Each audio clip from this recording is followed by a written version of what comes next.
Boa noite, gente, a todos.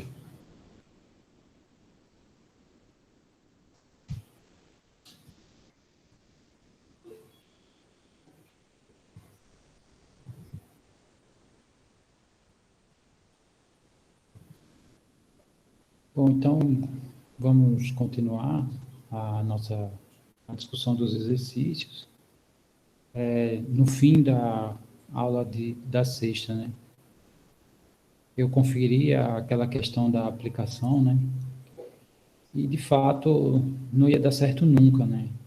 Na verdade, eu fiz uma troca de eixos, né? Então, por isso que estava esquisito, né? Então, depois, né? A gente vai discutir aqui na ordem, e quando chegar na sexta questão, aí eu volto lá para o conteúdo, né? Faço um comentário lá, é, uma, vou fazer uma construção novamente, né? E depois a gente volta para os exercícios, ok? Então, se eu não me engano, a gente ficou, nós resolvemos a questão 2. A gente começou por ela, né? Pela questão 2. E agora vamos para a questão 3. É isso?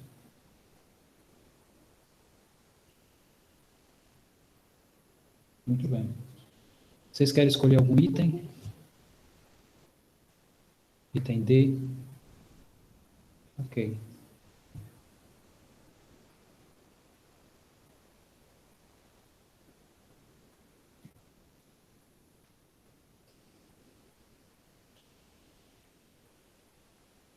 Então, o item D é relativamente simples.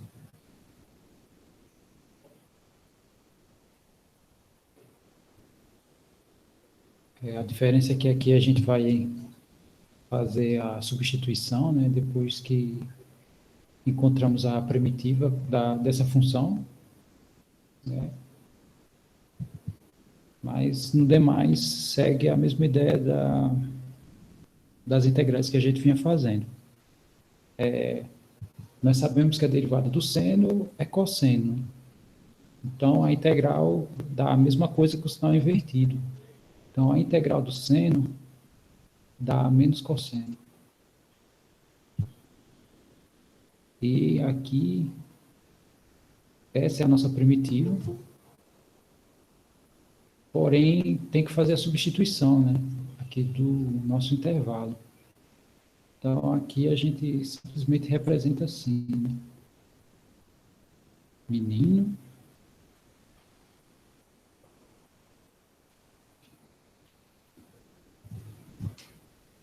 aí é o limite superior aplicado na nossa primitiva, né?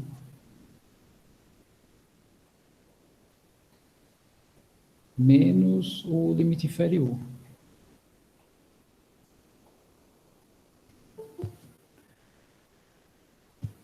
A integral definida, ela dá uma área, né? Assim, não é só a lei da primitiva, né? Também, quando ele dá um intervalo, a gente já define ali uma área. Então, o cosseno de π sobre 2 dá zero. Então, essa primeira parcela aqui vai dar zero, menos cosseno de zero é 1. Então, vai ficar menos 1. Então, a nossa área fica 1.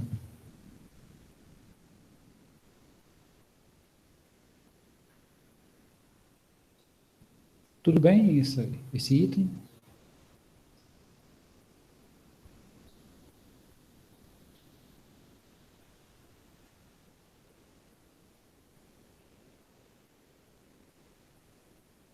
Ok.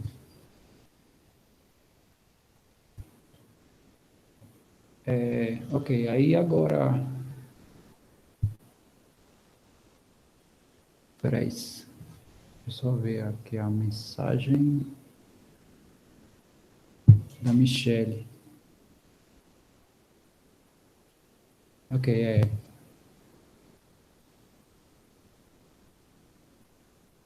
é verdade. aqui é tudo tranquilo. A diferença é só que tem a substituição, mas nenhuma das leis aqui, quando a gente vai encontrar as primitivas, a gente não encontra muitas dificuldades, né? Tá, então agora a gente vai para a questão 4, que é uma questão que quer área entre curvas, e da mesma maneira como, né, nos itens anteriores, aqui eu gostaria de saber se vocês têm alguma preferência de algum item, né? Se tem algum que vocês tentaram e tiveram dificuldades, enfim.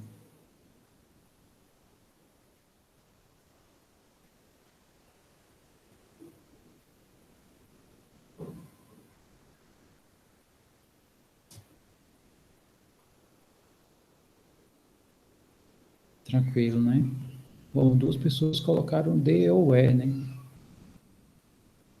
O ou a gente sabe que é conectivo lógico, né? De acordo com esse contexto, eles estão, né, só alegando que basta que eu escolha um deles.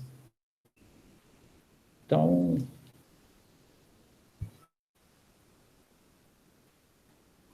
muito bem. Então, vamos para o item E.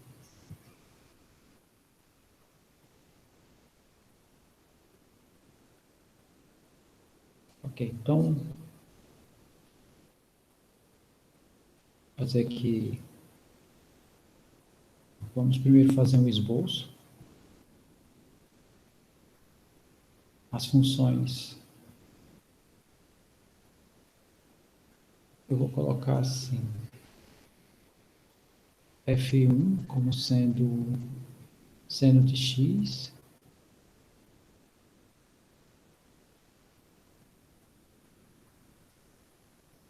Como é região entre curvas,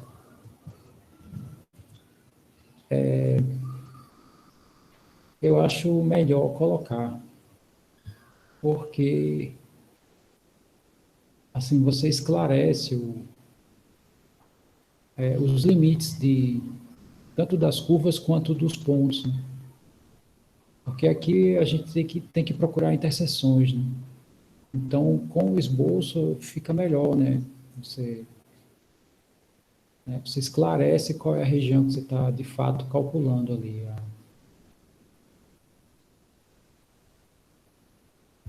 Ok.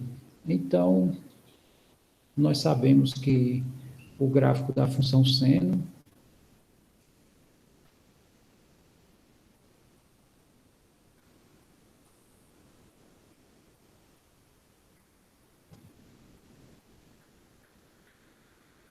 ele é um gráfico que oscila entre -1 e 1, né? Então, vamos colocar aqui uns valores,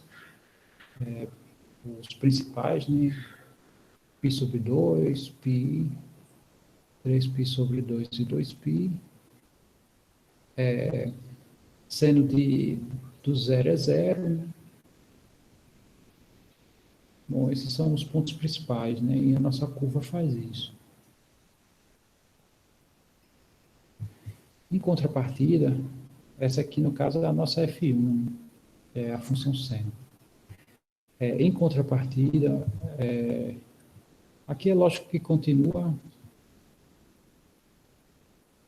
enfim.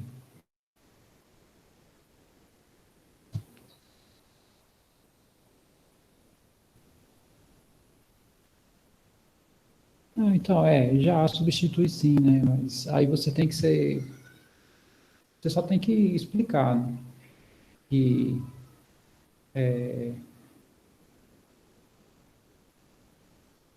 você vai realizar a igualdade das expressões, né? Para encontrar os pontos de interseção, né?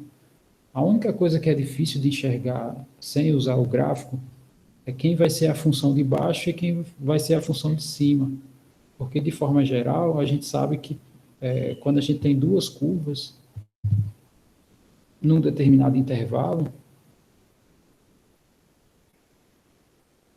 então a gente sabe que a região entre curvas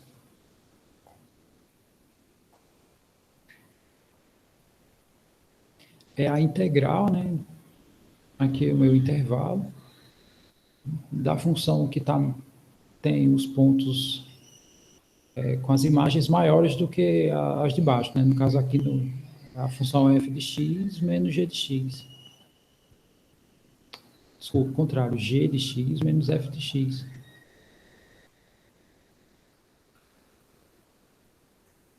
Sendo que sem o esboço, não é tão assim, você diz, né? Mas não é tão claro, né? Com o gráfico, não, você já tem como informar, né? Qual é a função que fica embaixo, qual é a função que fica mais em cima. Ou se tem alternância, né? Se tiver alternância, aí vai ter que, talvez, fazer duas integrais, né? Você particiona, faz primeiro a integral de uma e soma com a outra, algo assim. Ok. Então, esse gráfico aqui é uma parábola, né? E com concavidade para cima, a gente só precisa saber os seus zeros. E quando a gente iguala o f2 de x a zero, a gente obtém, né, essa expressão, onde a gente pode escrever isso aqui, né? Pode escrever ela dessa maneira, e, consequentemente, a gente tem que x é zero ou x é π são os zeros, né? E com esses pontos aqui, né, a gente sabe que ele vai passar aqui no zero e vai passar aqui em π. Quer dizer, com o gráfico a gente já tem uma noção melhor, né? E como a concavidade é para cima, né, então significa que a gente tem algo dessa natureza. E como é a região entre curvas, então a região que a gente está, assim, querendo definir a área, é essa região aqui.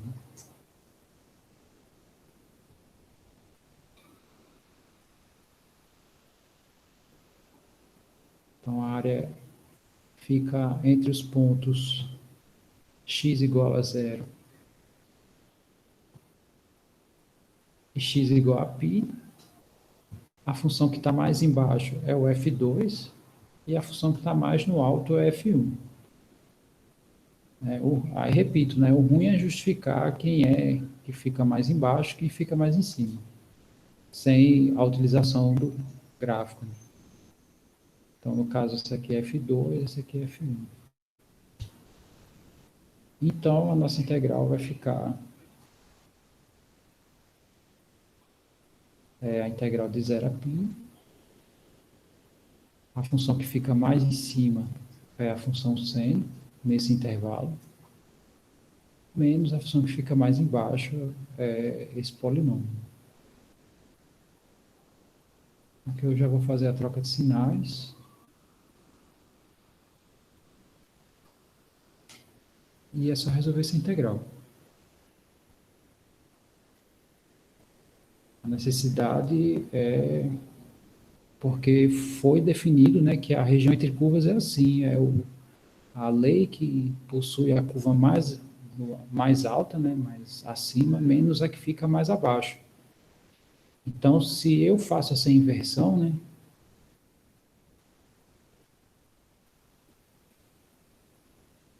se eu não verifico quem está embaixo, quem está em cima e faço a inversão, na verdade eu estou calculando isso aqui. Imagine que eu realizo uma reflexão em torno do eixo X, né, e transfiro essas curvas aqui para baixo. Então ela fica com um comportamento mais ou menos assim.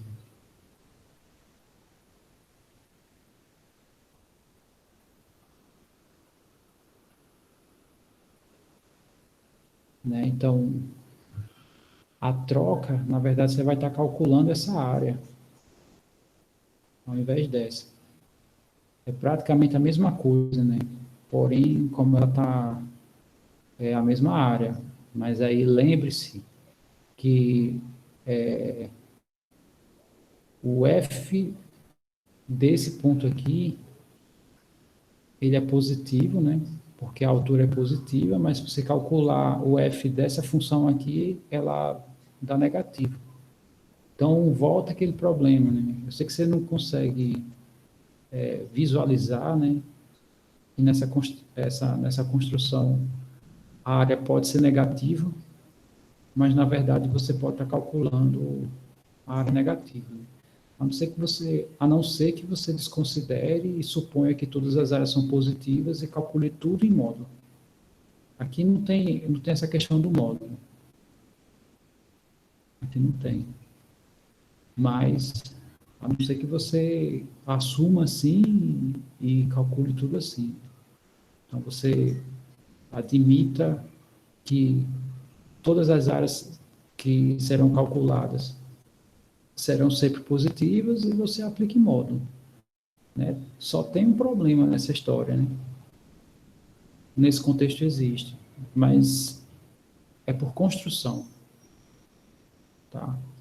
Não é que não é que uma área seja negativa, assim, o valor de uma área não é negativo nunca, mas por construção, né, por essa construção, como a gente usa um F como sendo uma altura, né, isso falando pela aproximação de Riemann, e a aproximação dos retângulos é em função das alturas geradas pela imagem da função, então, como a imagem pode ser negativa, consequentemente você pode ter a área negativa por construção, né? Então, nesse contexto, pode-se calcular, sim, a área negativa, tá? Entenda essa pequena diferença, né?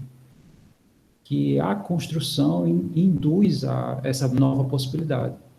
Não é que ela exista, de fato, mas aqui ela acaba existindo. Então, esse parâmetro é quebrado, assim, nesse sentido.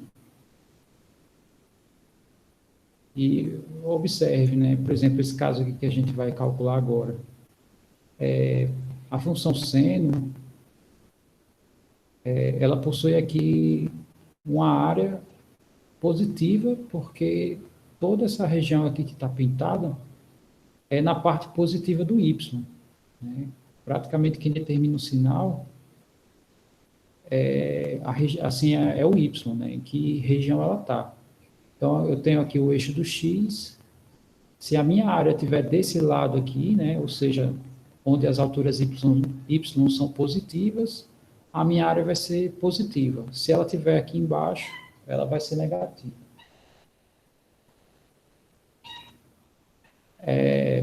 Consequentemente, né, como a gente vai calcular a área dessa região aqui, se essa área for idêntica a essa, isso aqui vai dar zero. Se isso aqui der positivo, é porque essa região aqui é maior do que essa.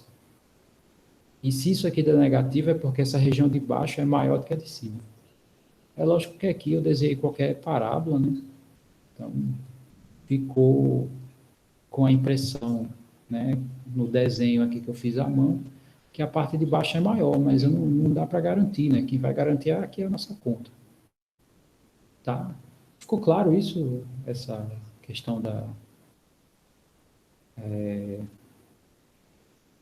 de onde está, pode ser positivo ou negativo.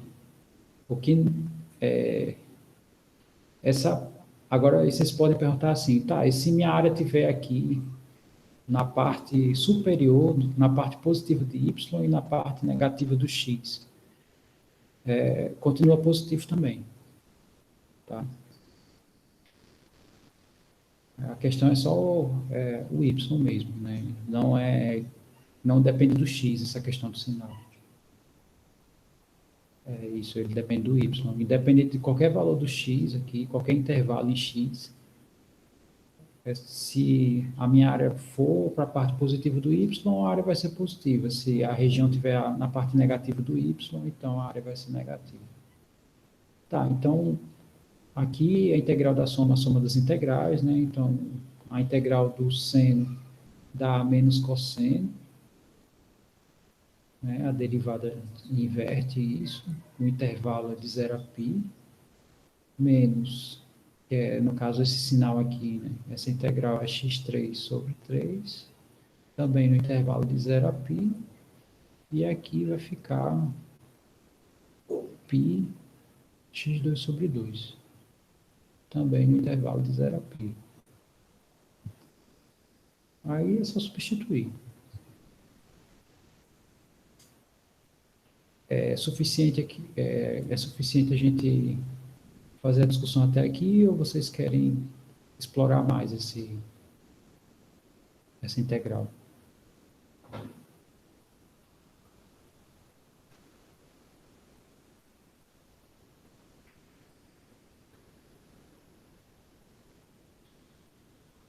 Sim, sem problemas.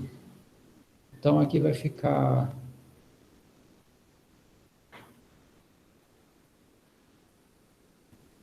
tá? É sempre o de cima, né? É sempre o valor da direita, quer dizer, ele aplicado, esse valor de domínio da direita aplicado na função, né, primitiva, menos a primitiva, esse valor aplicado na primitiva, né? Então sempre segue essa ordem. Eu substituo o π, né, menos a substituição em zero, e assim segue. Então, substituindo, ficaremos com isso, né? Vai ficar menos cosseno de π, menos, menos cosseno do zero. Esse menos é do processo, né, de integração, né? Na hora que a gente substitui, é esse ponto aplicado na nossa primitiva menos esse ponto aplicado na primitiva, né? Porém, a nossa primitiva, ela é negativa, né? Por isso que aqui aparece uma repetição. Eu poderia também colocar o sinal para fora, né? Por exemplo, como eu vou fazer aqui, ó. Esse sinal aqui eu vou deixar ele aqui fora. Aqui eu vou só substituir. Então vai ficar π ao cubo sobre 3 menos zero, né? E nesse caso aqui vai ficar mais π ao quadrado sobre 2 menos zero.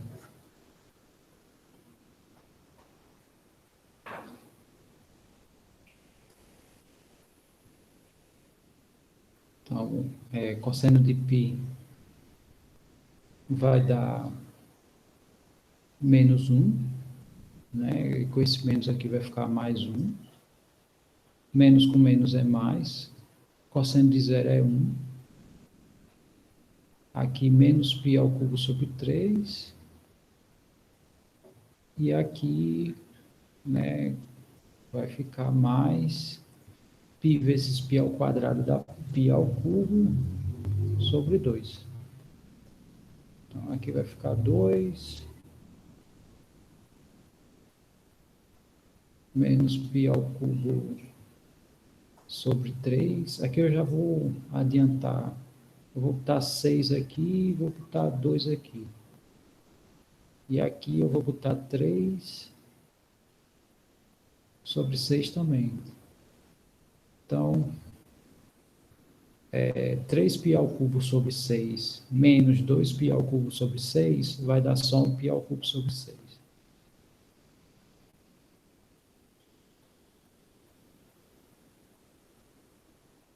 E é positivo também, né?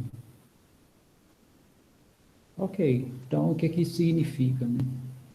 E o desenho aqui, na verdade, ele não é bem fiel ao que acontece, né? Essa parte superior é maior do que essa inferior, né? Na verdade, aqui, de fato, vira uma diferença. E ela é positiva, né? Essa parte superior é positiva, então significa que essa região aqui ela é maior do que essa, tá? Graficamente falando. Por isso que a nossa área deu positivo. Ok. Tranquilo?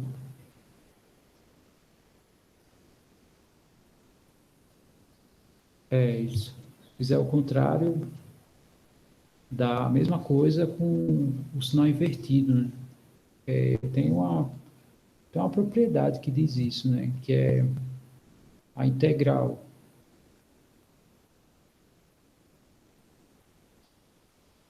de b até a é igual a menos a integral de A até B.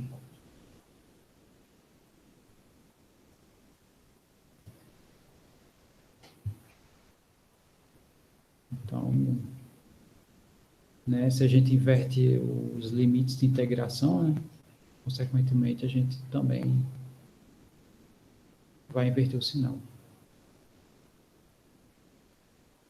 Tranquilo?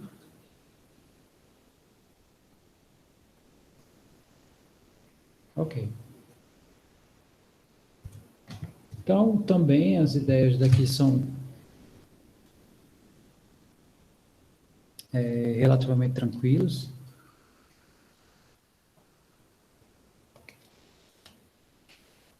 E vamos agora aqui para a questão 5, né, que é a questão 5, aí já entra mais algumas técnicas, só enfatizando, né, o que a gente pode fazer aqui, né? Então, o item a substituição, né, é satisfatório para a gente fazer. O item B também sai por substituição. O item C também sai por substituição. D e E. Até o E, a substituição a gente consegue. Tá?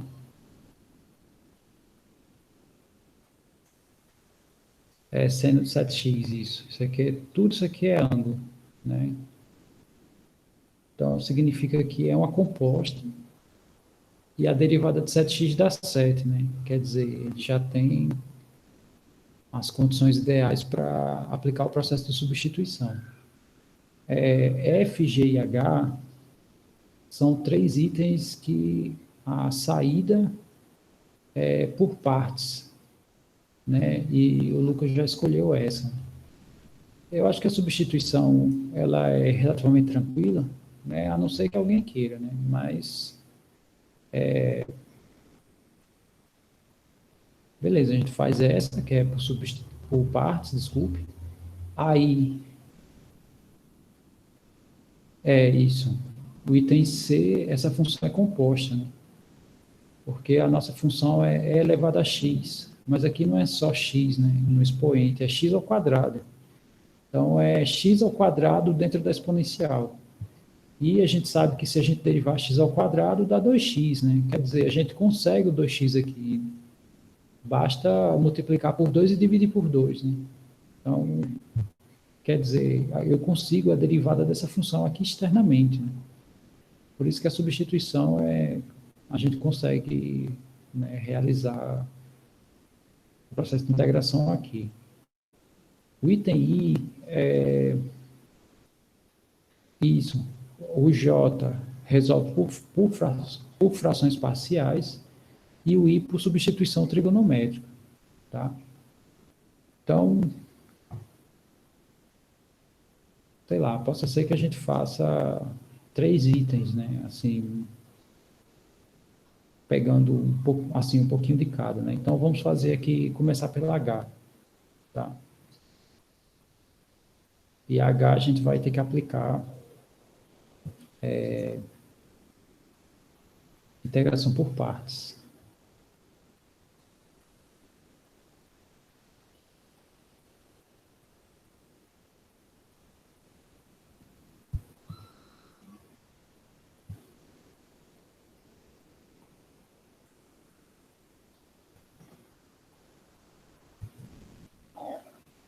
Se por acaso aqui chegar num ponto, né, às vezes a gente começa um processo de integração e às vezes precisa usar outro.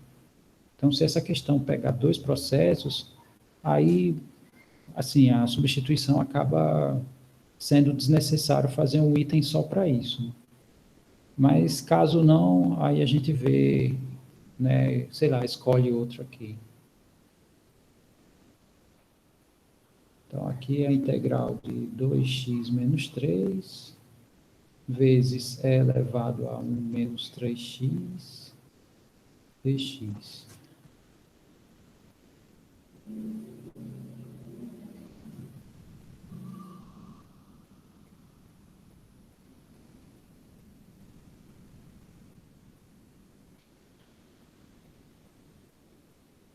Ok? Tudo tranquilo?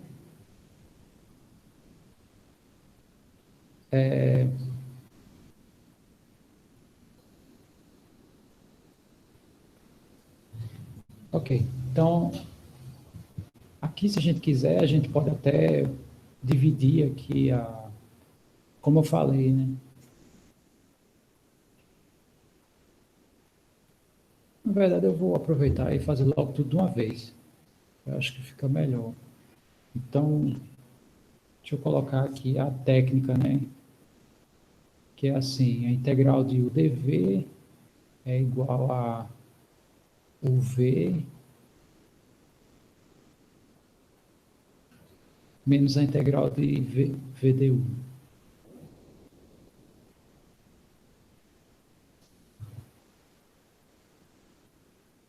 Esse é o processo, né? Então,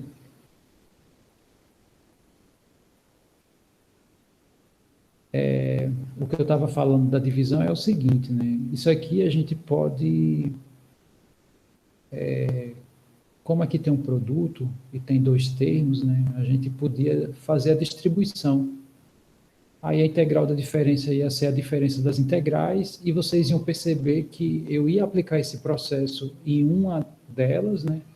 E na outra sairia por substituição. Né? Eu não sei se vocês querem que eu faça isso, né? Mas aí eu posso considerar a diferença completa como sendo uma das funções, no caso a função U. Bom, eu acho que não sei, né? Só porque assim, essas funções não são complicadas, né? Se a gente desmembrar.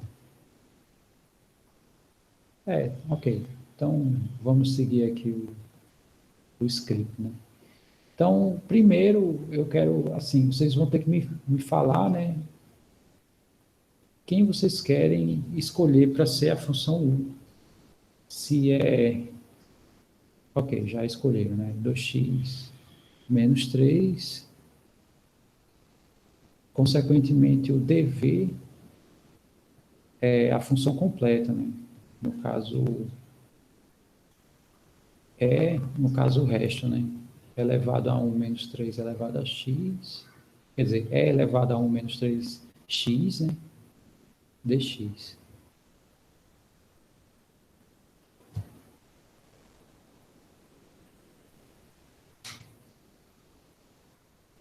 Exato. Isso, no caso aí o u a gente deriva e o v a gente integra. Né? No caso a gente integra o dv, que aí ele vira v. Né? Então vamos fazer isso. Né?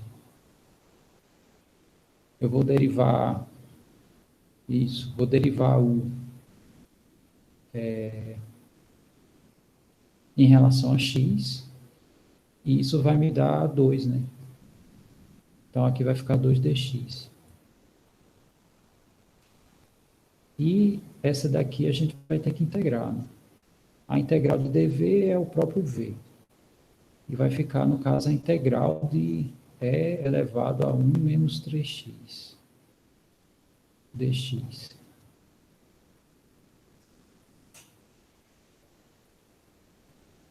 Tá, e aí? Como é que fica esse caso aqui?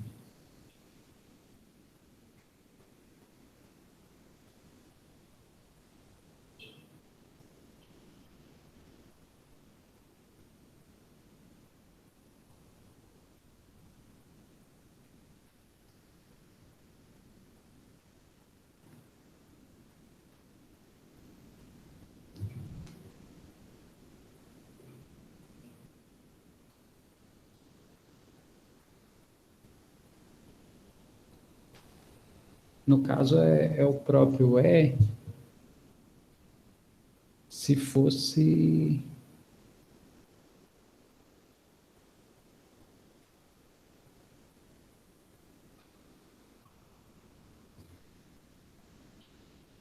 No caso aqui,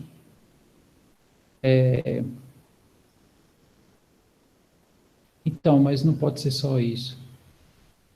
Porque assim, por que que a integral do E elevado a x é o próprio? porque a derivada é ela mesma. Então, se eu integro, né, de fato, mas aqui não, né, o expoente ele já tem uma função aqui. Então, uma maneira da gente visualizar de uma forma não muito complicada para esse caso, né, seria aplicar o processo de substituição aqui. Aí como é que seria, né? Bom, como aqui é uma composta, essa função aqui ela é interna, né? Vou chamar de alfa aqui 1 menos 3x. E se eu derivo alfa em relação a x, isso aqui vai dar menos 3. Ou seja, d alfa é a mesma coisa de menos 3x dx.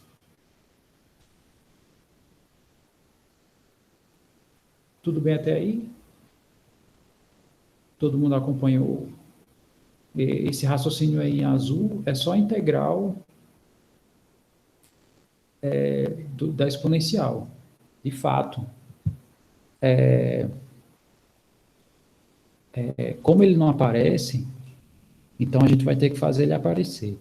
Como é que a gente faz isso, né? A gente faz isso aqui, ó.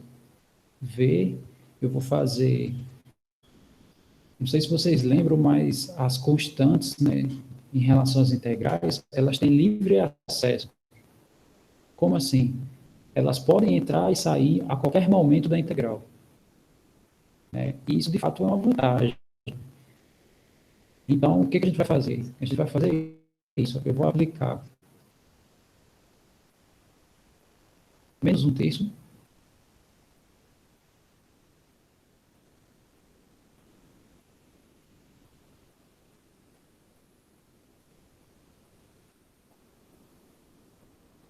vezes menos 3, tá? Então, no caso aqui vai ficar a integral de E 1 menos 3x dx. Aí o que eu vou fazer, né? Esse produto aqui é 1, sendo que o que me interessa? O menos 3. E ele está aqui, ó. Aí o que eu faço? Eu vou colocar ele para dentro e eu vou deixar isso aqui fora. Que é como eu disse, né? Desculpe, as constantes têm livre acesso nas integrais. Então aqui eu coloquei 1 e vou jogar quem eu quero aqui para dentro, né? De novo, a partir do momento que eu coloquei esses dois termos aqui, não mudou nada, né, em relação à integral inicial. Por que está negativo, né? Está negativo porque aqui é menos 3, ó, e eu sei que 1 é positivo, né? Então, aqui se eu inserir 1, eu não mudei nada, sendo que esse 1 vai ser isso aqui, ó, menos um terço vezes menos 3. Aí, o que eu vou fazer? Como as constantes têm livre acesso, né, repito, né, essa propriedade, se a gente pode tirar uma constante de uma integral, então a gente pode botar também, sem problemas, né, não tem alteração nenhuma em relação ao valor da integral. Aí o que eu vou fazer? Essa daqui, como eu não tenho interesse nenhum, deixa ela do lado de fora mesmo da integral. Menos um terço eu vou deixar ela aqui. E esse menos 3 aqui eu vou colocar para dentro. Porque aqui não é somente o e elevado a x. É o e elevado a uma expressão, né? Que é aqui um polinômio de grau 1. Então, essa expressão que está no expoente da função e, ela é uma função também, né? Consequentemente, isso aqui é uma composta. Tranquilo? Tá, então isso aqui vai ficar integral de e elevado a 1 menos 3x, e esse menos 3 aqui eu vou inserir para dentro da integral, vou colocar ele aqui, ó, menos 3 dx. Então, eu já tenho todos os elementos que apareceram, né, aqui no desenvolvimento antes de calcular essa integral. Então, isso aqui vai ficar assim. Menos um terço, né? Vamos fazer agora as substituições respectivas. E elevado a 1 menos 3x é alfa. E menos 3dx é d alfa. Então, né, chegamos a uma forma super simples, né? Então, isso aqui ficou menos 1/3. A integral de E elevado a alfa, aí volta para esse caso aqui, né? Vai dar a própria, sendo que alfa é 1 menos 3x, né? Então, isso aqui vai ficar menos 1 sobre 3 vezes E elevado a 1 menos 3x. Comentaram isso, né? Comentaram que era só dividir, né,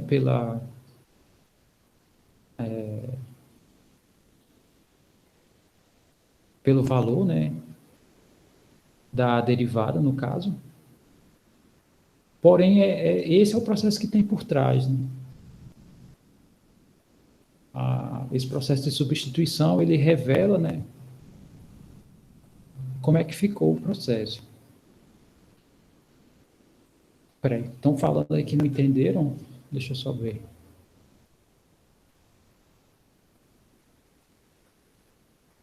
É, Michele, né? Ela disse que o dela deu, mas não entendeu. Aí a pergunta é como é que deu, então? Né, parece até que ela apostou na sorte. Na verdade, não é bom assim a gente associar o que foi que aconteceu, se é só dividir, porque aconteceu aqui nesse caso, né? Às vezes a gente generaliza, aí quando vai resolver outro caso, já vai colocando o resultado, né, baseado no que aconteceu com esse, mas aí não é bem isso, né? Então é melhor aplicar o processo.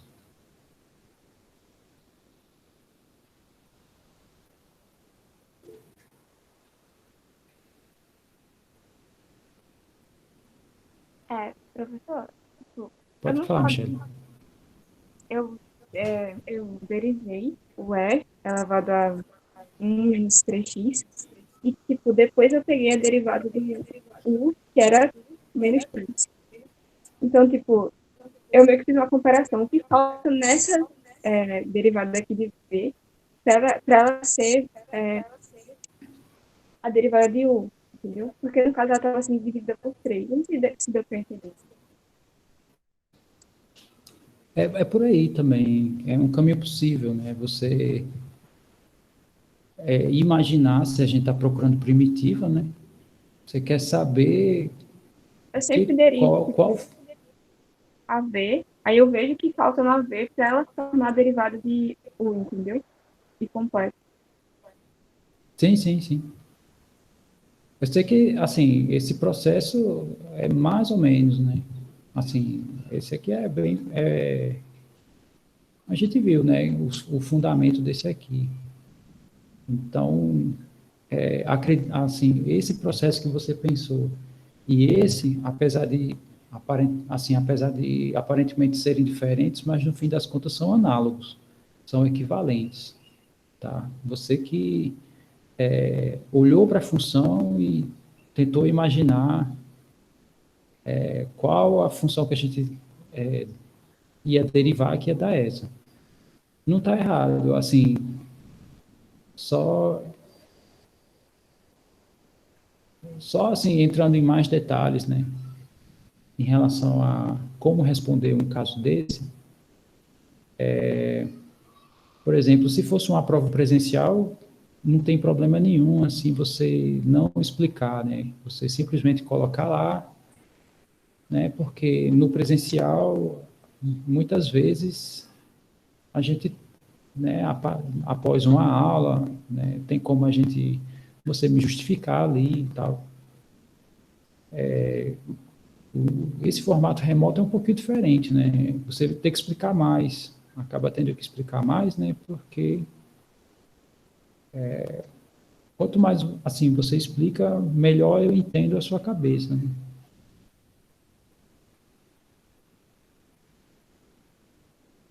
Peraí, não é só igualar as duas derivadas, como assim?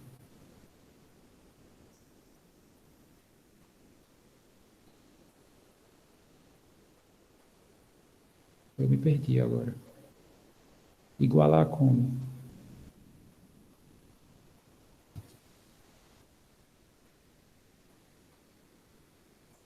Não seria só igualar as duas derivadas? Du igual a dv?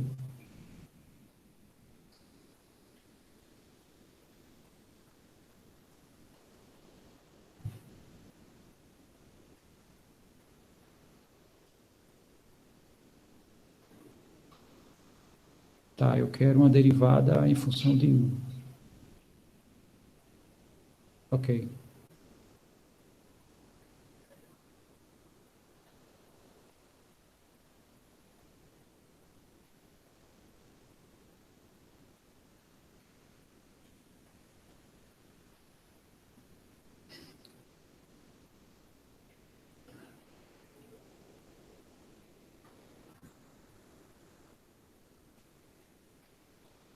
Não, assim, para igualar, simplesmente igualar, não. Esse processo de substituição é para isso, né? Para ver se dá para igualar, a partir do momento que eu chamei essa função aqui de alfa, derivei alfa em relação a x, então eu vi que não é simplesmente igualar, né? Na verdade, ele funciona nessa proporção aqui, né? Que é dx vezes menos 3 dá o d alfa. E é por isso que aparece esse fator aqui, né? Por isso que aparece esse menos 1 sobre 3, né? Está um pouco interligado, né, esse fator aqui. Inclusive, eu poderia ter simplesmente feito o seguinte, né? Ter dito que d alfa sobre menos 3, isso é o dx. Aí eu não precisaria nem jogar esse fator aqui. Porque na hora de substituir, eu trocaria esse carinha por alfa, né? Que ele é o alfa. Então não tem problema. É isso mesmo. Aí quem é o dx, né? Dx é d alfa sobre menos 3. Aí o menos 3 você tira da integral, aí fica aqui. Quer dizer, é opcional, né? Ou você utiliza esse 1, né, e transforma, né, no produto de duas coisas, onde uma delas você quer inserir aqui dentro, ou então você isola, né, e na hora de substituir já vai direto, né? Quer dizer, então tá perfeito, né? É completamente válido o seu processo, né? Se foi por esse caminho aqui. Tudo bem aí para todo mundo, não?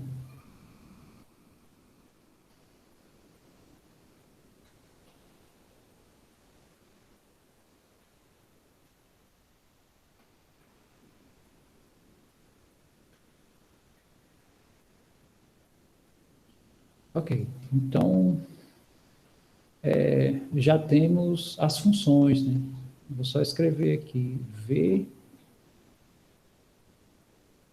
é a função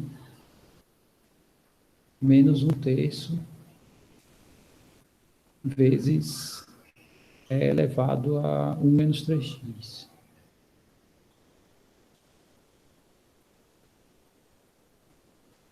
Agora vamos fazer as substituições devidas.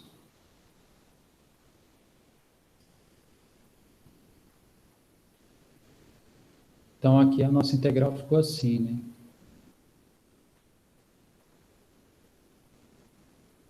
Aqui vai ficar um pouco apertado, mas vamos ver se aqui sai. Eu vou escrever aqui, chamar essa integral toda de A.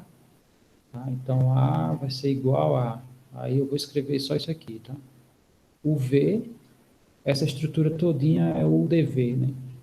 Aí eu estou dizendo que isso aqui é igual, agora eu vou escrever U vezes V menos a integral de V du. Aí U vezes V, então vai ficar 2x menos 3 vezes o nosso V, que é menos um terço, vezes E elevado a 1 menos 3x, menos a integral de V, que é tudo isso aqui, né?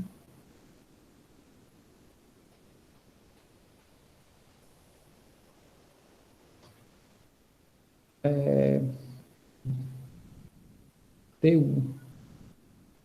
né? No caso aqui, o du é 2dx. Então, vamos escrever aqui, ó, 2dx.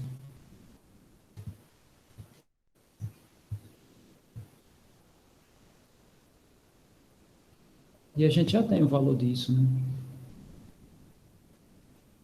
A gente já tem o valor dessa integral aqui. A gente retira aqui as constantes, né? Retira o menos 1/3 e retira o 2, e nós sabemos que o valor dessa integral é essa. Então, praticamente acabou. Todo mundo visualizou esse fim, não?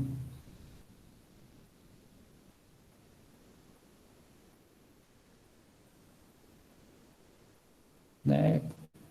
Aqui eu estou comentando assim porque o espaço da gente acabou. Então, eu vou ter que ir lá para o outro lado do quadro. Né? Então, aqui eu não vou nem concluir. Eu só estou dizendo o seguinte: a gente vai retirar essas duas constantes e o que vai ficar é justamente essa integral que a gente resolveu. Né? Então, a gente substitui e conclui. Tá ok?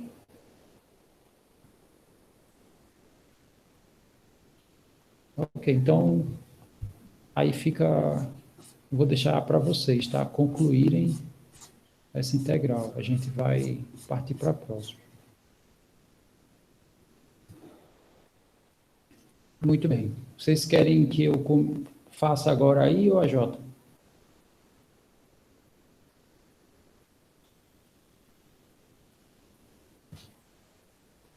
Aí, seguindo a ordem, né?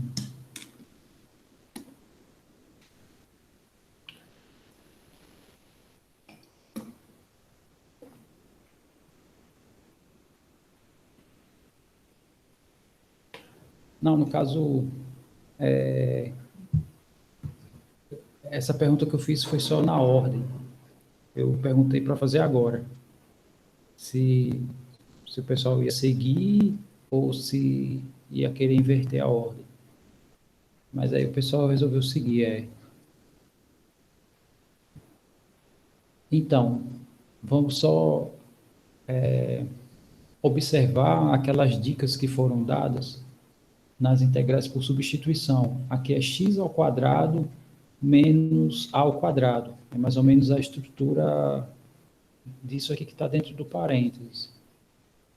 Então, vamos ver aqui o que ele manda fazer.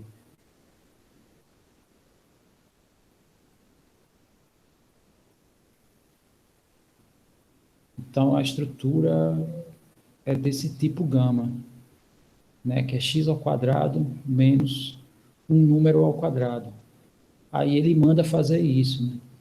Lembrando que todos esses processos aqui, todos são tirados do teorema fundamental da trigonometria, né? Então, lá, mexendo naquela equação e trocando ordens da própria equação, né?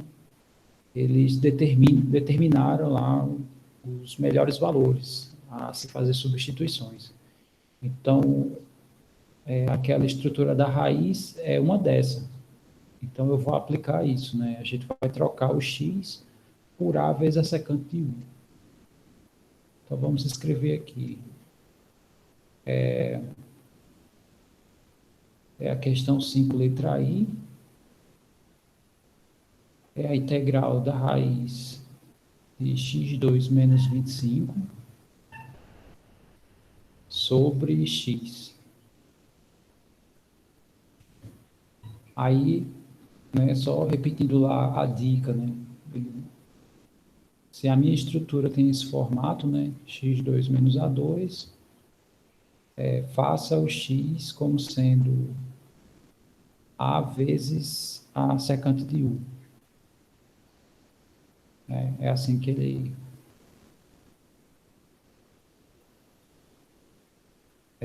aconselha, né, a fazer. Então, vamos fazer isso, né? Trocar aqui, no caso, o x da gente, né? O a ao quadrado dá 25, consequentemente o nosso a é 5, e o x vai ser igual a 5 vezes a secante de u. Então, vamos fazer essas trocas. Aqui vai ficar integral da raiz, né? No caso aqui vai ficar 25 também, né? Que é 5 ao quadrado, vezes secante ao quadrado de U menos 25. Isso aqui sobre x. E no caso x é 5 secante de U. Aí só falta uma coisa, né? Se aqui é dx e toda a expressão eu mudei para leis que dependem de U, isso aqui eu vou ter que transformar para uma lei que depende de U. Então eu vou derivar o x em relação a U, e no caso vai ficar 5 vezes, né? No caso, vai ficar a derivada dessa função aqui. Aí vocês lembram quem é a derivada dessa função? Deixa eu só botar mais para cá, né? Porque aí eu vou ter que preencher aqui. Então, a gente vai fazer a derivada de x em relação a u. No caso, vai ficar 5 vezes a derivada da secante.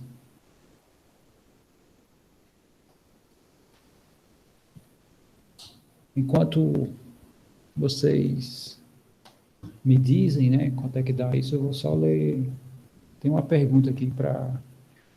Eu vou aproveitar e responder. Se tivesse algo desse tipo, só que no numerador e não fosse dentro de uma raiz, não poderíamos usar esse método. Na verdade, a gente utiliza esse método todas as vezes que temos expressões, né, que não nos ajudam, né, com a tentativa, né? Assim, ali dentro, ele está dentro da raiz, né? Podia ser uma expressão que aqui fosse um denominador, né? Fosse 1 sobre x ao quadrado menos 25. Seguiria a mesma ideia, a gente faria a substituição também. Ok, então já estão colocando aí algumas respostas, né? Então, no caso, seria a derivada de 1 sobre cosseno, né?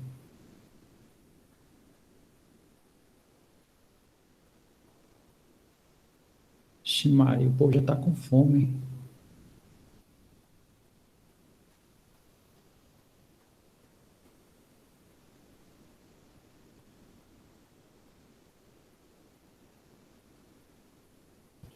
Tranquilo aí até o momento? Então, aqui, para a gente derivar, a gente aplica essa regra, né, que é a regra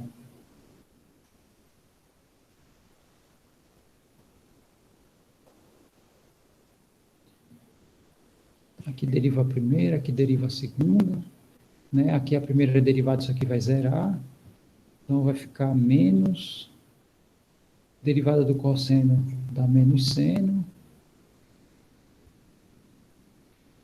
tudo isso sobre cosseno ao quadrado. Então, tudo isso aqui é o nosso dx, né? Então, a gente vai ter que fazer essa substituição. Então, isso aqui vai ser 5, menos com menos aqui é mais, né? Então, vai ficar seno de x. Oh, desculpa,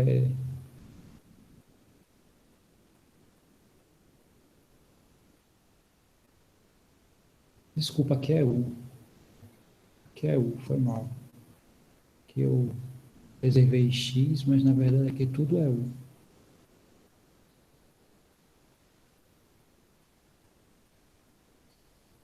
Então, aqui é u, aqui também.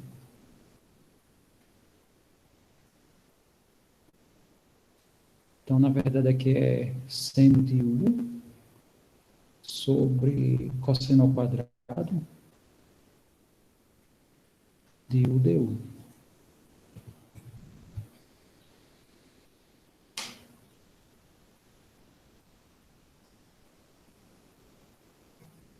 Ah, tá. É verdade.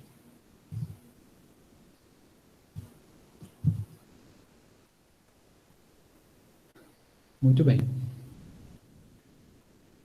Então, todo mundo visualizou, né, o procedimento.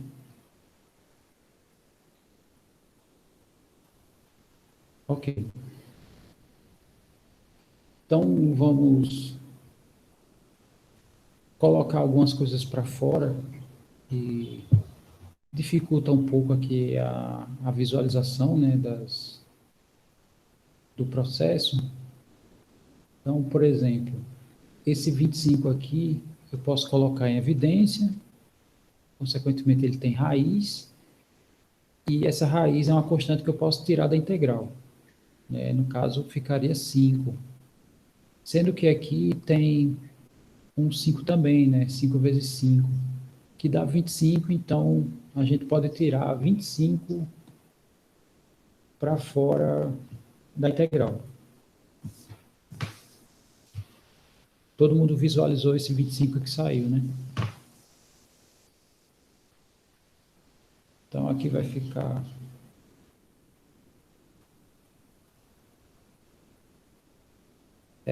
secante ao quadrado de U menos 1. É, só, só tenho que ver se sai secante aqui da raiz, né? Cortar por hora não. Quer dizer, na verdade sai só 5, né? Porque aqui cancela. Aqui tem 5, aqui também tem 5, né? Porque esse x é 5du, né? Então aqui fica mais fácil, né? Fica só 5. Então aqui vai ficar secante sobre secante também. E aqui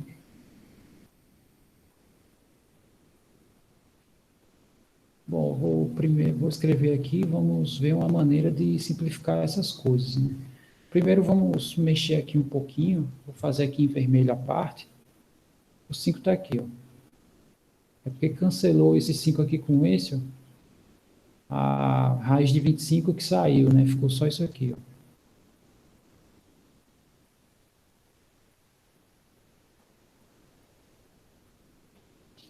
Ok, deixa eu só ver aqui. Tá, então, esse secante aqui eu vou escrever como 1 sobre cosseno ao quadrado, né, de U, menos 1, né, que esse 1, se eu quiser, eu posso escrever assim, ó, cosseno ao quadrado de U sobre cosseno ao quadrado de U.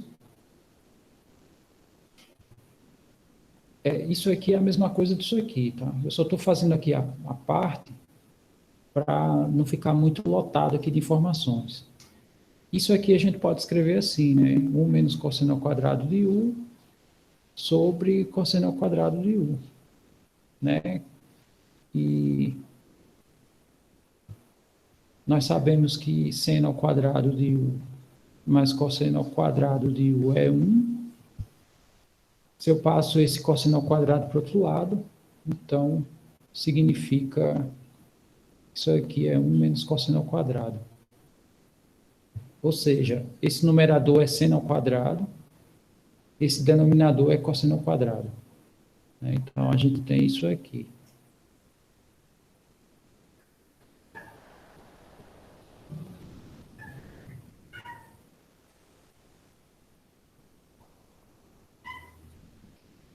Começa aqui, né? Eu peguei secante ao quadrado, é 1 sobre cosseno ao quadrado, menos 1. 1 é cosseno sobre cosseno ao quadrado. Aí coloquei tudo no denominador só, né? Já que são idênticos aqui, ficou 1 menos isso, mas esse numerador é seno ao quadrado. Então, esses dois termos têm raízes, né? Eu consigo extrair as raízes respectivas de cada um. Então, vamos fazer essa substituição aqui. Isso aqui vai ficar igual a 5 integral de raiz do seno é o próprio seno sobre cosseno. Então, vou escrever isso aqui, ó, seno sobre cosseno. Aí a secante é 1 sobre cosseno. Deixa eu reescrever isso aqui.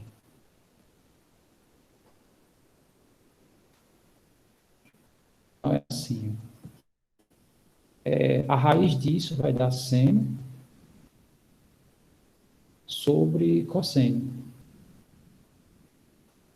Essa secante é 1 sobre cosseno, mas como ele está no denominador, significa que eu posso escrever o cosseno aqui. Aí, vezes seno sobre cosseno ao quadrado.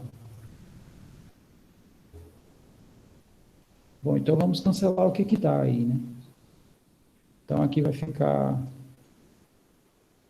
Cancela os cossenos, né? Vai ficar seno vezes seno sobre cosseno ao quadrado de U.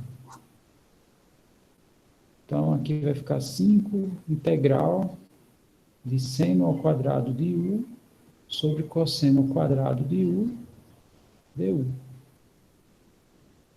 Então, isso aqui vai ficar 5 integral de tangente ao quadrado. A gente já fez a integral de tangente ao quadrado? Não, né?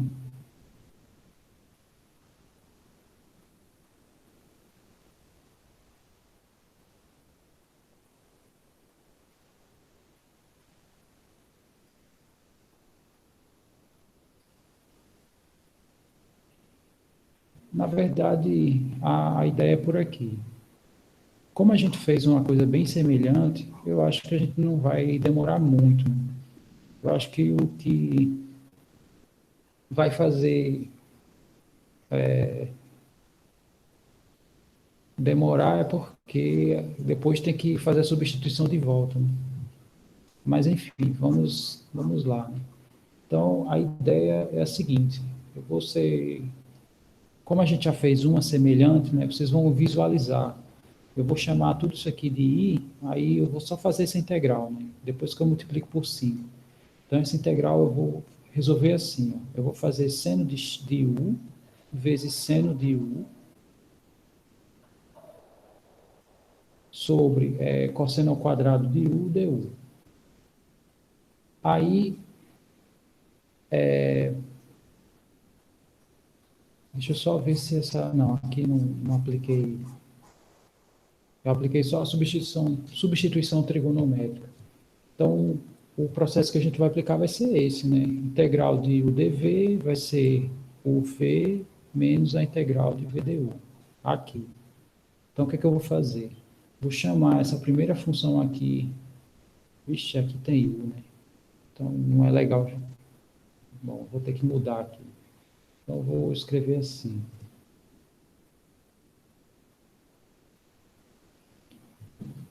Eu vou chamar assim, integral de AdB é igual a B menos a integral de BdA.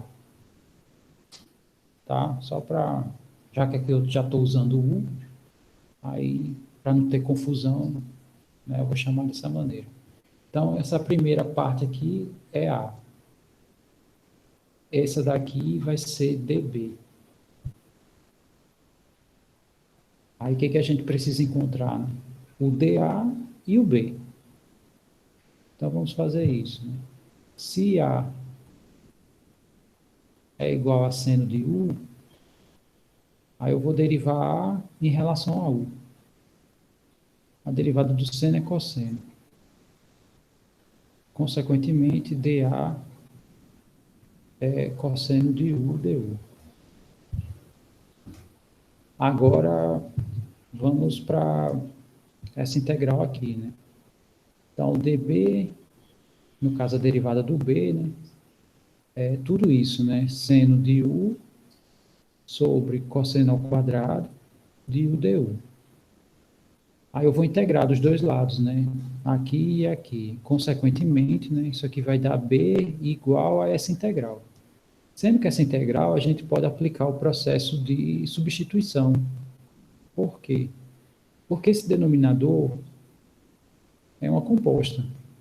É cosseno elevado à segunda potência, né? Tem duas funções aqui. E a derivada do cosseno é o seno. Quer dizer, a derivada da função interna aqui da composta está aqui fora. Então, a gente tem tudo para aplicar o processo de substituição. Então, a gente vai fazer isso, né? Então, aplicando aqui o processo de substituição, vamos fazer isso que eu acabei de falar, né? Então, eu vou chamar de, sei lá, beta como sendo o cosseno de U.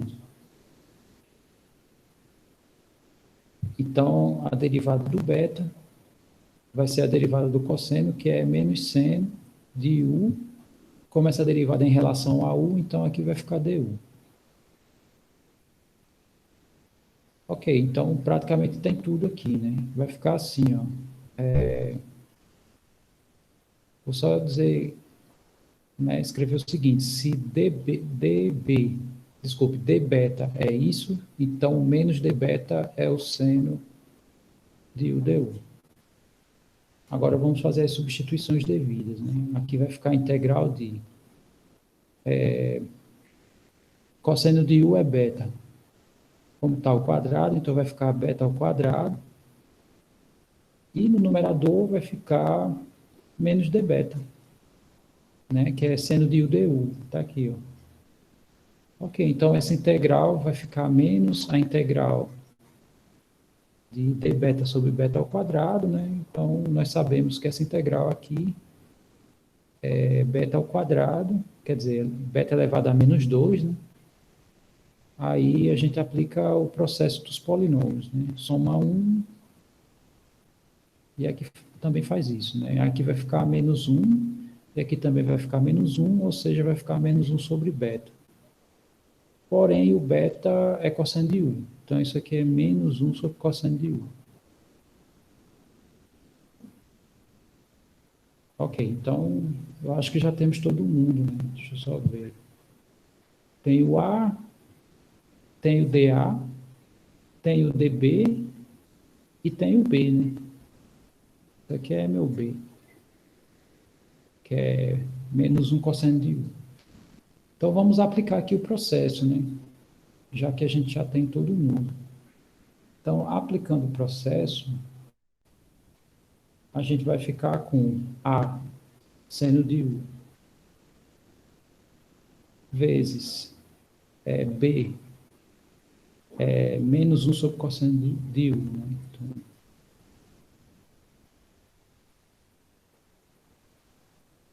menos 1 sobre cosseno de U. Menos integral de B. B é isso aqui. Né? Menos 1 sobre cosseno de U. E dA. dA é cosseno de U, du. Ok, então aqui vai ficar menos seno sobre cosseno, né? Ou seja, vai ficar menos a tangente de U. Menos com menos aqui é mais. Cancela-se o cosseno de U com cosseno de U. Integral de 1 du é U. Então, vamos só ver. Né? Quer dizer, a gente integrou aqui, isso aqui é a integral de tangente ao quadrado. É isso aqui. Então, no caso, vamos escrever. Né? Então, isso aqui vai ficar 5 vezes menos tangente de U. Deixa eu ver lá se é mais ou menos, é mais. Mais U. Mais a constante. Agora, temos que fazer as trocas respectivas, né? Porque a nossa função, isso aqui está em função do U, e a gente precisa passar tudo para x, né? Temos que passar tudo para x. Ok, para fazer isso, né, vamos fazer aqui essa troca, né? Aqui acho que tem um espaçozinho. X é 5 secante de U, secante é 1 sobre cosseno, então x é igual a 5 sobre cosseno de U, e consequentemente, o cosseno de U é 5 sobre x.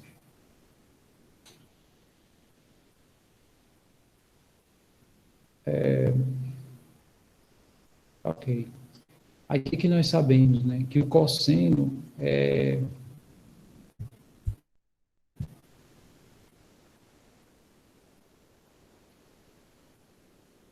o verde eu só fiz pegar a expressão inicial. O x é 5 vezes secante, né? Mas o que que é secante? Secante é 1 sobre cosseno. Então vai ficar aqui 5 sobre cosseno. Aí eu isolei aqui o cosseno, né? Multiplicando aqui meio pelos extremos e depois isolando, né? Eu vou chegar aqui, cosseno do U é 5 sobre x. Por que que eu estou fazendo isso? Porque se eu tenho cosseno, é relativamente fácil chegar na tangente, tá? Através do cosseno. Porque se eu tenho quem é o valor do cosseno, eu sei quem é o seno. Consequentemente, eu vou saber quem é seno sobre cosseno. E eu já sei aqui quem é, né? O nosso U é cosseno a menos 1 de 5 sobre x. Então, essa função U aqui é essa. Aí está faltando só definir a tangente. Quer dizer, trocar, passar a tangente para uma função de x. Todo mundo conseguiu, ou está conseguindo visualizar isso que eu estou falando?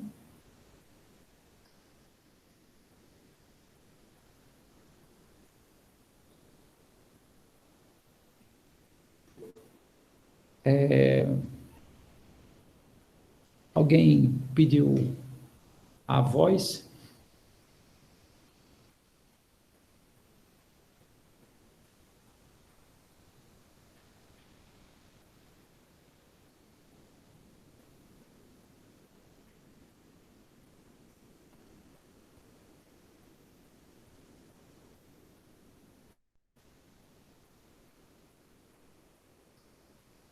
Não? Onde, parece que o João Guilherme está perdido, né? Assim, nessa parte ainda, né?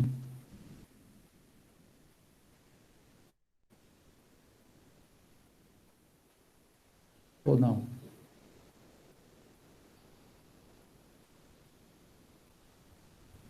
É isso. Porque a gente inicialmente tinha uma função de x, passamos tudo para u,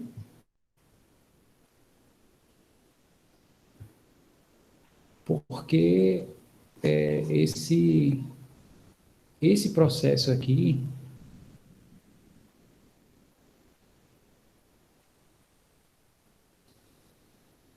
é isso mesmo.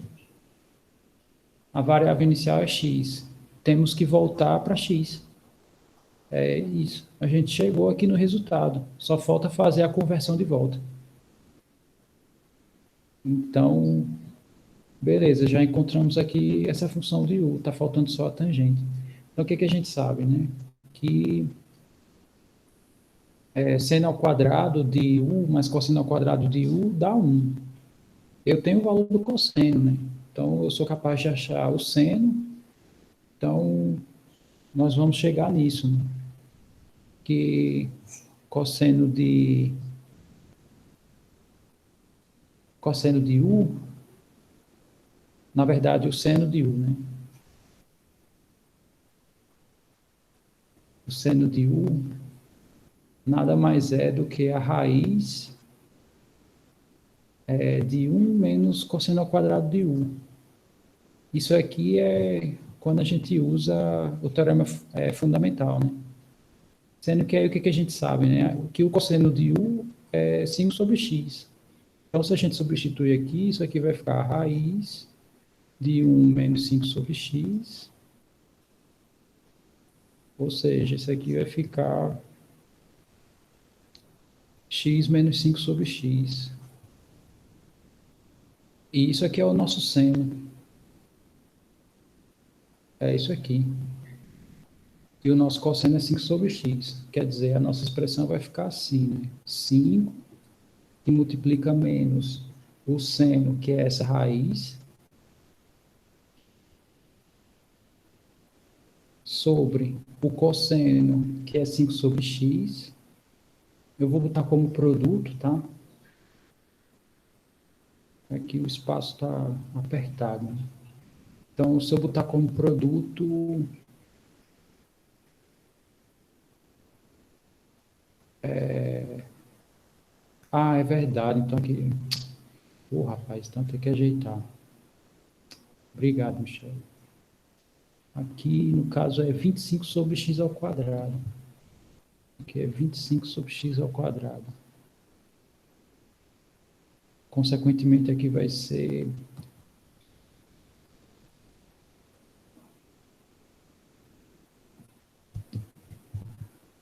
x ao quadrado menos 25 sobre x ao quadrado. Que aqui eu faço x ao quadrado sobre x ao quadrado.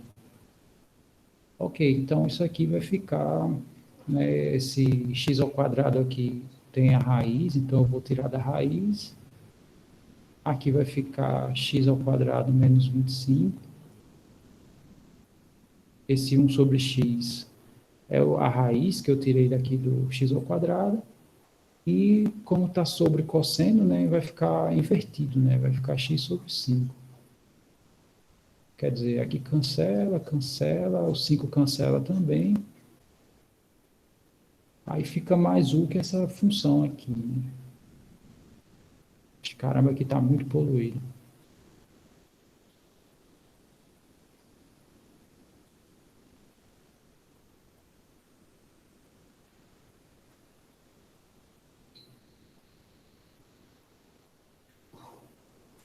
Tá, vou colocar o resultado aqui em cima, né, que já está menos.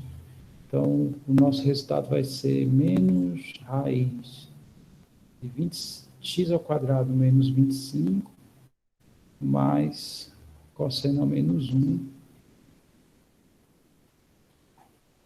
de 5 sobre x, mais k. Diga aí onde quer que onde quer que repita. É isso aqui?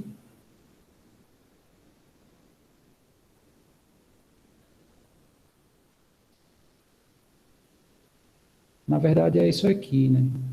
O numerador não dá para a gente garantir a raiz dele, né? Depende do valor de x. Mas o denominador, né? A raiz de x ao quadrado é x, então eu coloquei ele aqui do lado de fora.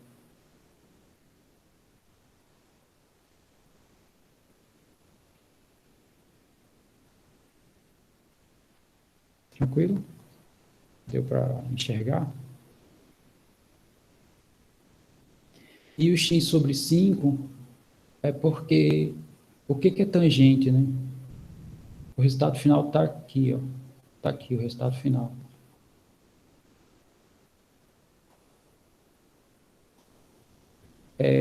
Sim, o x sobre 5 é porque tangente é seno dividido pelo cosseno.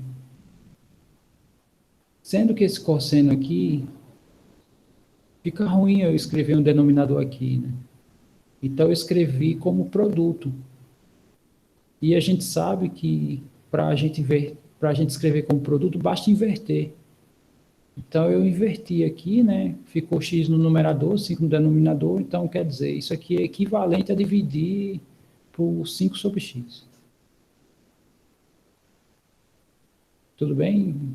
Deu para entender isso? Não.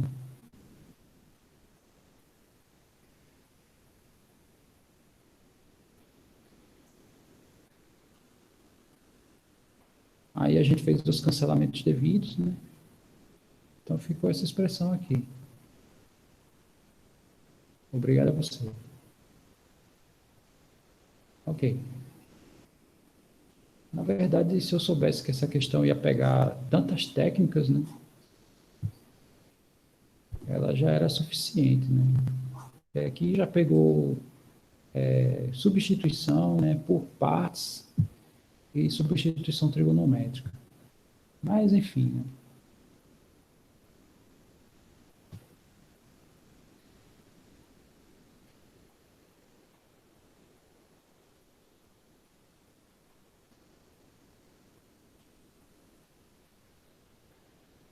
se você soubesse, assim, fazer a substituição direta, sem problemas, né? Se você... Agora, no caso, você está fazendo... O que você está falando é pegar esse U aqui e jogar aqui no lugar desse U, é isso? É isso que você está perguntando? Trocar esse U aqui, no caso, o U sendo cosseno a menos 1, jogar aqui dentro da tangente?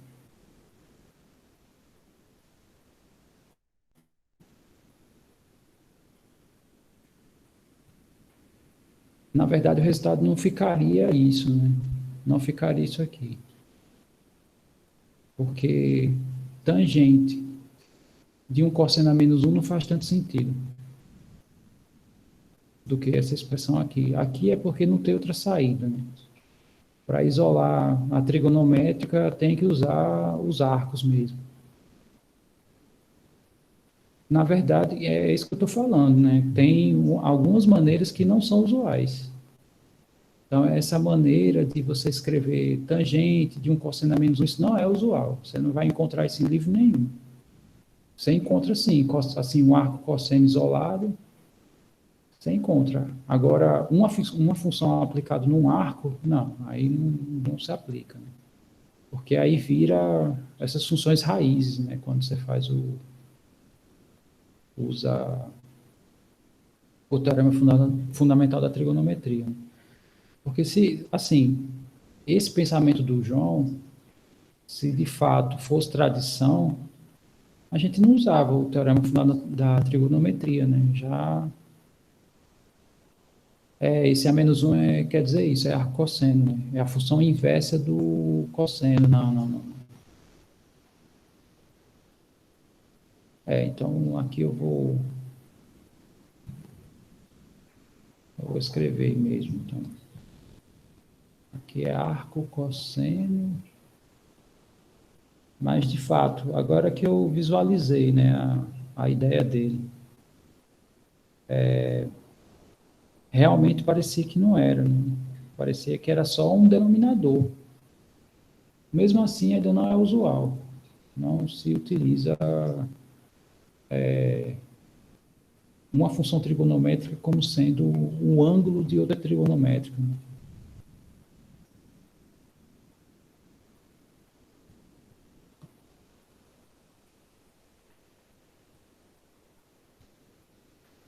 Eu acho que não tem mais nenhum lugar. Pronto, então é isso, né? Tá aí a nossa questão. Desculpa aí, ficou bem bagunçado aqui, né? Sei lá, é uma técnica dentro da outra. Mas eu acredito que não ficou tão obscuro, né?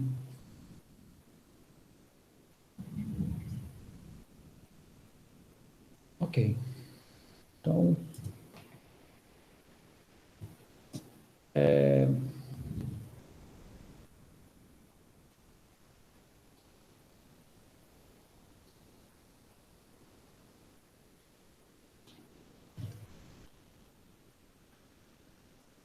eu não sei se vocês lembram, assim, essa questão das frações parciais, ela não tem um grau de dificuldade muito alto. Não sei se vocês lembram disso.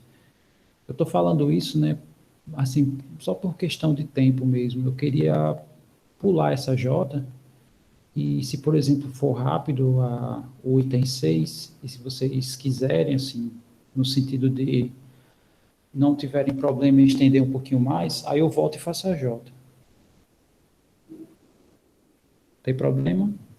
A gente fazer assim, eu comentar um pouco da ideia da 6 e depois, né, dependendo do tempo, né, aí eu pergunto aqui a vocês, caso vocês me deem um aval, aí eu volto para a J, se vocês quiserem, lógico. Bom, a questão 6,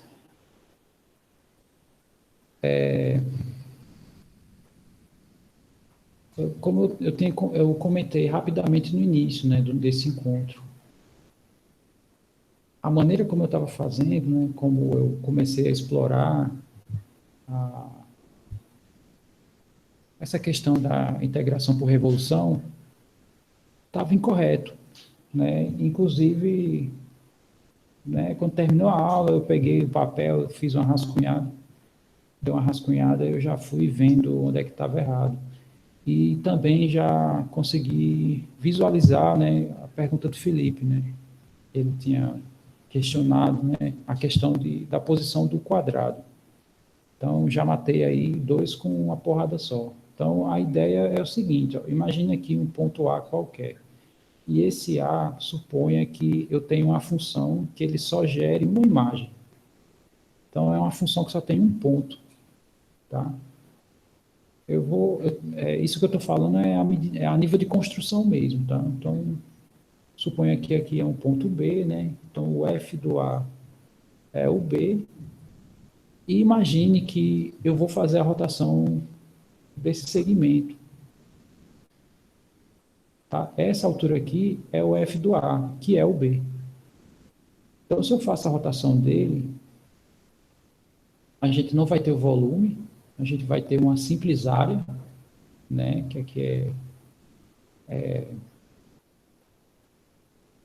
é a rotação só de um ponto, né? Então, de fato, a gente vai ter aqui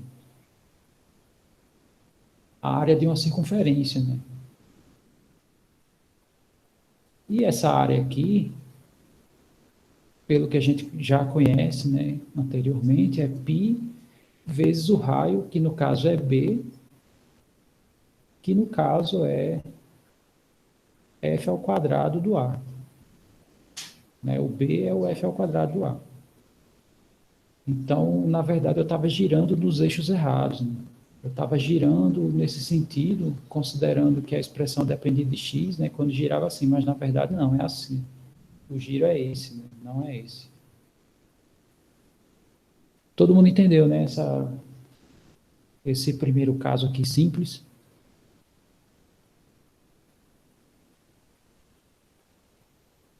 Agora eu vou para um segundo caso. Vamos supor que agora eu vou pegar aqui dois pontos, C e D, e suponha que eu tenho aqui duas imagens, quer dizer, na verdade eu vou pegar um intervalo.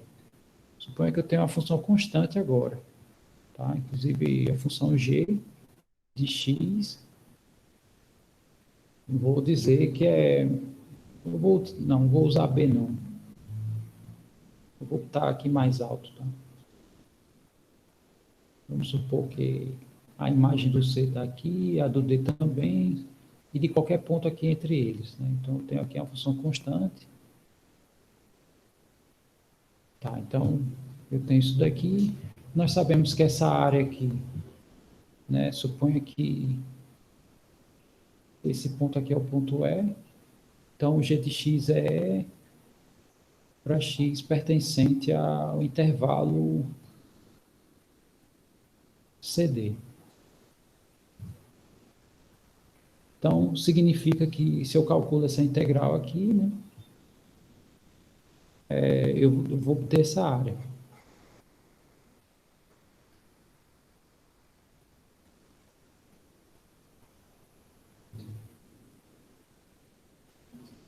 E, no caso aqui, a revolução disso aqui vai ser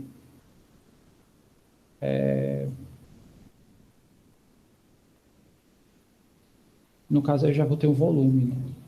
Vai ser π vezes E ao quadrado, que é o giro aqui só em um ponto, porém, essa área se propaga em todo o intervalo. Então, essa área aqui, se eu multiplicar aqui pelo meu intervalo, no caso D menos C, aí eu tenho esse volume dessa revolução. Tá? Não sei se todo mundo enxergou isso que eu acabei de falar, né? E no caso, esse E aqui é o G de x, né? Literalmente é o G de qualquer ponto aqui. Então, isso aqui é o π vezes G ao quadrado de x, né? E tem esse ΔX aqui, que é D menos C. consequentemente, aqui, isso aqui já é um cilindro, né? Esse aqui é a nossa altura, né? A altura do cilindro. Esse G aqui é o nosso raio, né? Ele faz o papel do raio e, de fato, o volume do cilindro é πr ao quadrado vezes h. Né? Quer dizer, está tudo correto, né? Agora, vamos para um caso que a função não é mais constante, né? É uma função que varia, né? Ao longo, sei lá, do meu intervalo. Então,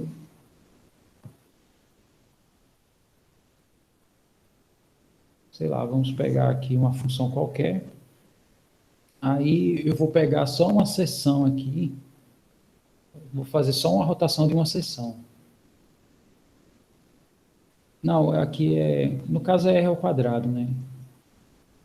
Mas o que eu estou dizendo é, quem faz o papel do G era o R, né? Mas obrigado, é melhor colocar assim mesmo, né? Que aí já fica a informação completa. Então, aqui eu vou pegar um xi aleatório.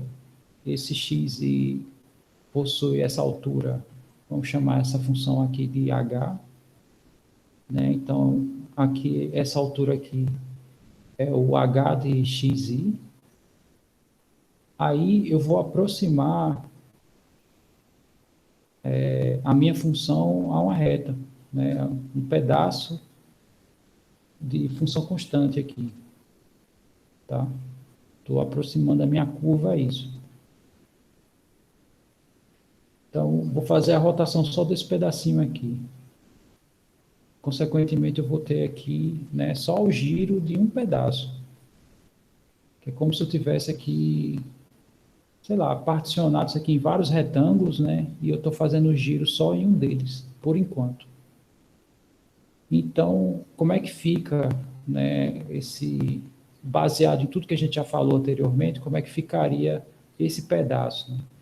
E o volume desse pedaço seria π vezes a altura, né, do meu xi, desculpe, o h de xi, que é a altura no ponto xi, né? Aqui o giro ficou mesmo na frente dele, né? Por isso que ele ficou escondido, vezes um delta x aqui, né? Eu vou chamar assim, delta I de x. Ok. Então, aí eu vou fazer isso em vários pedaços aqui. Então, imagine que aqui eu vou fazer também, vou pegar a aproximação aqui através de um retângulo, né, seguindo essa mesma ideia. O h desse ponto é a altura e tem um delta aqui, né, variando aqui. Então, a rotação dele, né, vai obedecer exatamente essa regra aqui, né? No caso, vai ficar h ao quadrado. Fica a altura ao quadrado, né? Aí, esse giro, ele se estende aqui pelo delta, né? Bom, então, na verdade, eu vou fazer isso, eu vou aproximar, né? Fazendo aqui vários retângulos e girando todos eles, né? Vou fazer por aproximação. Aí depois, o que a gente faz, né? Soma tudo isso aqui.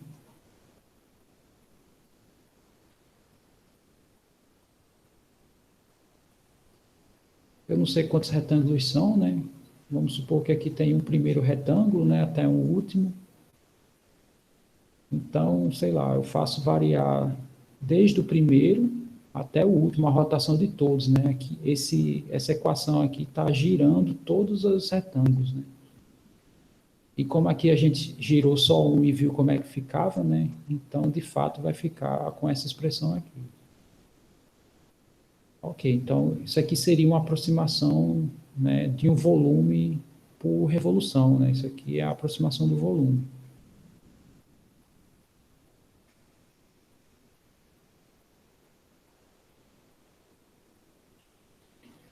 Agora, o próximo passo, né, vai ser fazer o seguinte: o volume ele vai deixar de ser aproximação se eu fizer o seguinte: eu aplico o limite fazendo o meu n ir para o infinito.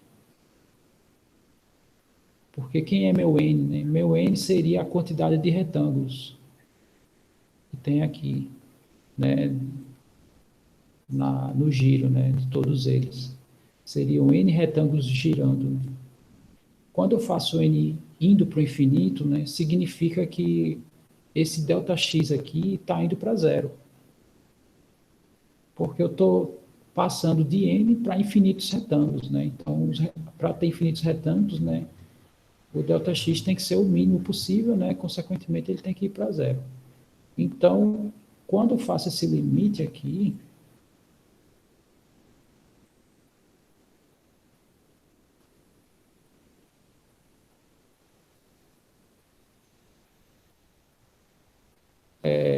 o somatório vira integral, né? Aí vamos supor que aqui o intervalo é do x0 a xn, né? Eu vou escrever assim só para dizer que tem um primeiro e o último, né? Então aqui vai ter do x0 até xn, e de π, né, a minha função h ao quadrado, e o ΔX, quando vai para zero, ele vira dx. Então, de fato, o volume, né, tem exatamente aquela expressão lá, que tem lá no PDF. Aí o π pode sair da integral, né, então vai ficar π integral de h ao quadrado de x dx. Então, essa é a expressão que me gera volume de um sólido de revolução, né, que é pegar a minha curva, né, assumir que ela faz o papel de uma hélice e eu faço ela girar. Né, o volume desse sólido criado, né, pelo giro, né, é dado por essa expressão aqui.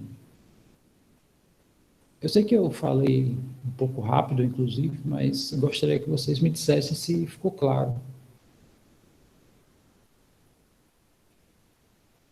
Ou se ficou razoável a ideia.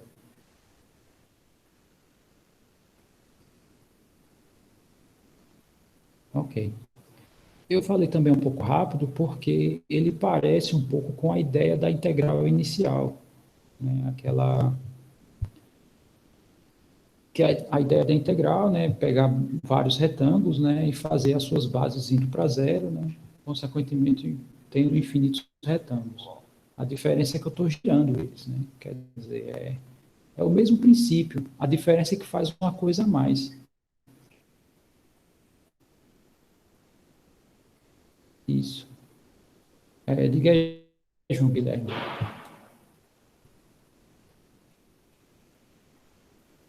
Seria. Peraí, deixa eu ver. Ah, aqui é N.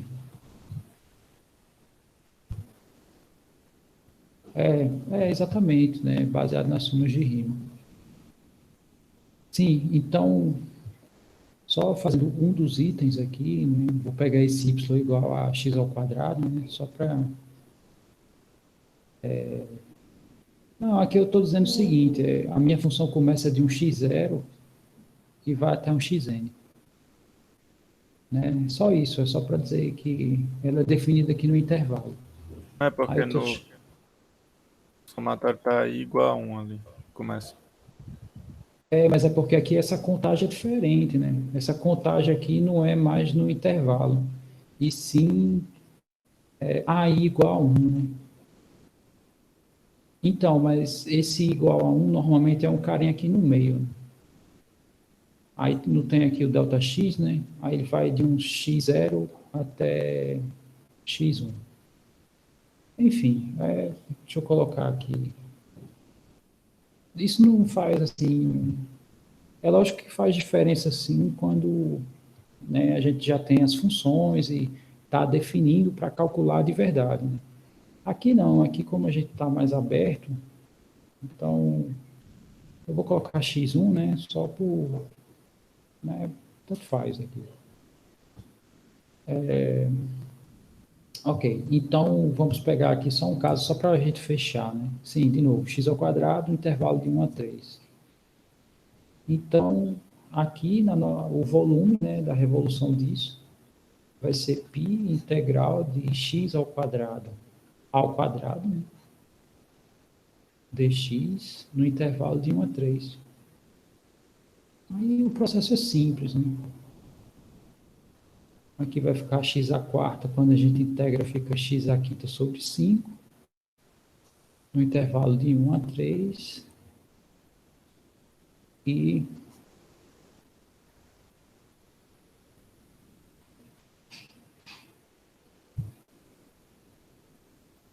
no caso,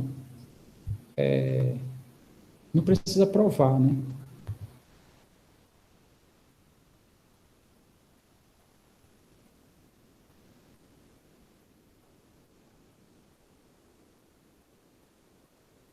Aí aqui é a quinta,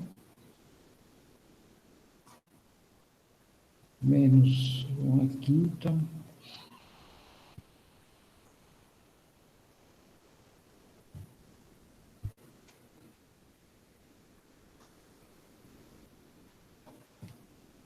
então aí, né, fica esse número aqui,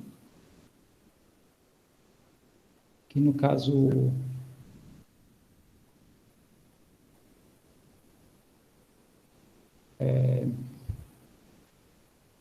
é 243 menos 1, né? Eu acho que é isso, 242 sobre 5. Bom, enfim. No caso, esse é o 6b.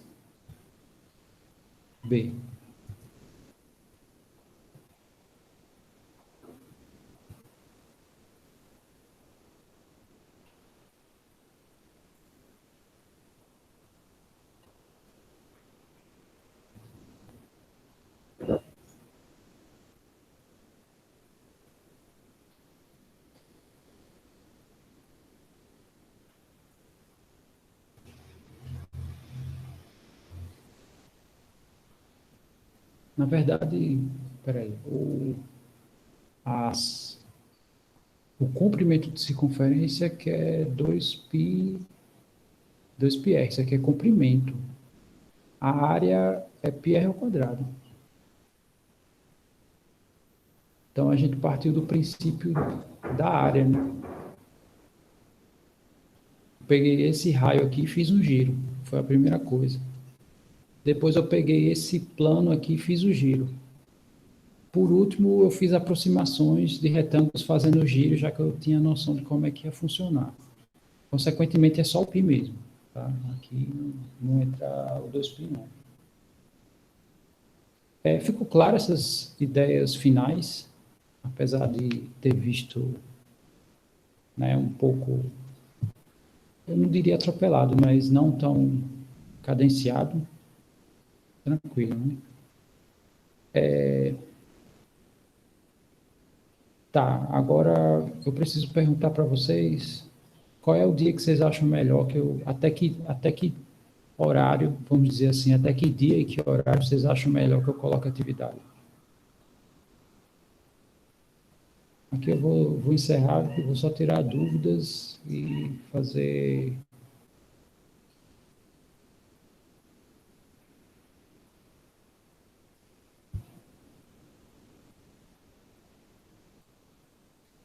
Então, Igor, né?